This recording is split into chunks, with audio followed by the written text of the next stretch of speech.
Hello, thanks for joining us on Lina TV News. My name is Selin Moses Alkali. The headlines. Power distribution company performing below standards to be sanctioned. Nigeria Labour Congress pegs minimum wage to tackle hardships. MONARCH calls for measures against hunger in the country.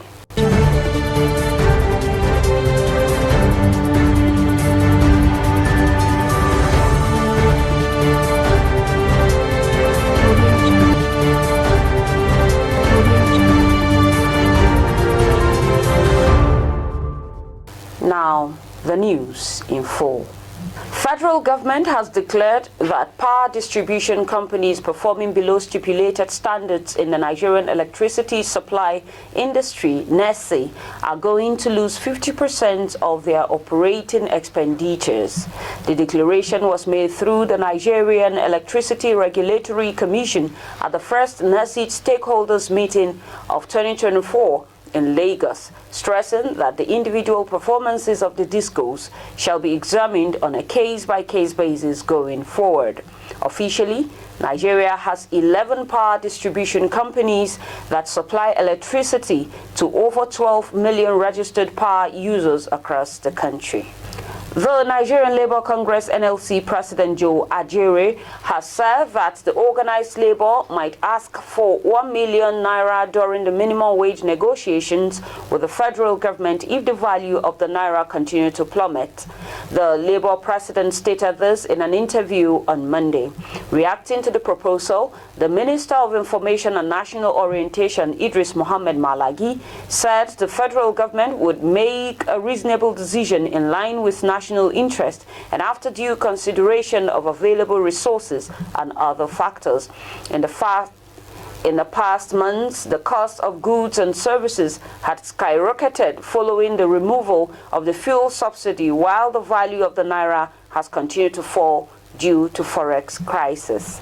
The NLC and Trade Union Congress had earlier pegged their minimum wage demand at 200,000 naira, but the NLC president in his Monday interview argued that food inflation and high cost of living had made their previous demand unrealistic. This 1 million naira may be relevant if the value of the naira continues to depreciate. If the inflation continues, the demand of labor is equally dependent on what is happening in society, the Labour president added. The Academic Staff Union of Universities has said the federal government is still using the Integrated Personnel Payroll Information System IPPIS to pay lecturers' salaries. National President ASU, Professor Emmanuel Osogede, in an interview complained that the federal government had yet to complement its promise to remove tertiary institutions from the IPPIS platform. He revealed that February salary was paid through same platform. In December 2023, the federal government announced that tertiary institutions, including universities, polytechnics, and colleges of education, had been exempted from the platform. The IPPIS, which was unveiled in 2006, is a government initiative aimed at streamlining payroll for government ministries, departments, and agencies. It was later extended to universities and colleges, but was vehemently rejected by the workers who embarked on a protracted strike in 2020 and 2021. They complained of several irregularities associated with IPPIS.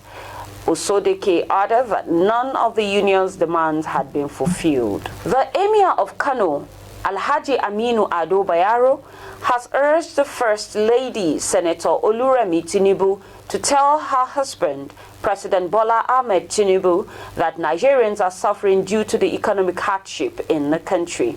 The monarch gave the message when he received Senator Tinubu, who paid him homage at the palace on her way to the commissioning of a building named after her at the Faculty of Law, Mariam Abacha American University of Nigeria in Kano. The emir noted that though the challenges were inherited, he nonetheless urged President Tinubu to redouble efforts to ease the economic hardship and tackle insecurity in the country. The Kano Monarch message was in support of the call made by the Deputy Senate President, Senator Barau Jibrin, who called on the 36 governors and chairmen of the 774 local government areas in the country to, as a matter of urgency, release grains to the people as part of moves to cushion the pains Nigerians are going through. Access Holdings PLC has announced the appointment of Ms. Bolaji Agbede as the acting Group Chief Executive Officer of the conglomerate. This followed the death of its former Group Chief Executive Officer, Dr. Herbert Wigwe. Wigwe died in a helicopter crash alongside his wife and son and a former chairman of the Nigerian Exchange Group, Abimbola Ogunbanjo, on Friday.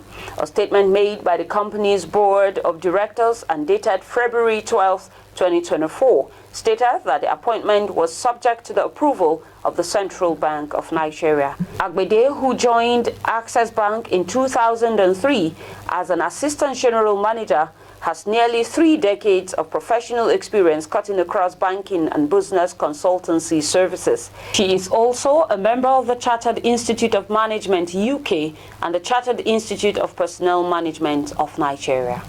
And that's the much we can take on Lina TV News.